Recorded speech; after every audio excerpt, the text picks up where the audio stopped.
నాకు టైం లేకపోయినా ఇంట్లో తీపి తినాలి అనిపిస్తే మాత్రం చాలా simple, healthy and tasty laddu తయారు చేస్తూ ఉంటానండి. ఈ లడ్డు తయారు చేయడానికి ఉడకపెట్టాల్సిన పని లేదు, వేయించాల్సిన అవసరం అస్సలే లేదు.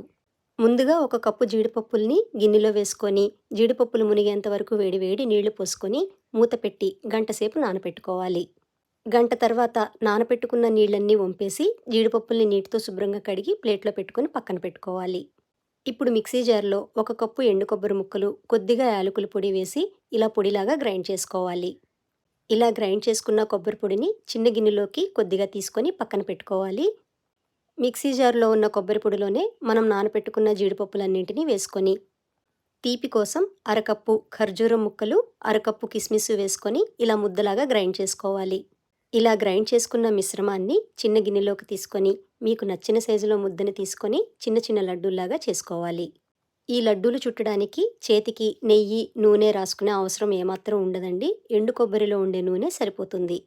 లడ్డూలు చుట్టుకున్న తర్వాత ఇందాక మనం పక్కకు తీసి ఉంచుకున్న కొబ్బరి పొడిలో పైనుండి కోట్ చేసుకుంటే సరిపోతుందండి. ఇంతేనండి, చాలా సింపుల్, హెల్దీ అండ్ టేస్టీ కాజు లడ్డు తయారైపోయింది. ఈ కాజు లడ్డూని మీరు స్టీల్ బాక్స్లో పెట్టి ఉంచుకుంటే కనీసం 4-5 రోజుల వరకు నిల్వ ఉంటాయి. నేనైతే కొన్నిసార్లు దేవుడికి నైవేద్యంగా కూడా పెడుతూ ఉంటానండి. చాలా బాగుంటాయి. మీరు కూడా ట్రై చేయండి.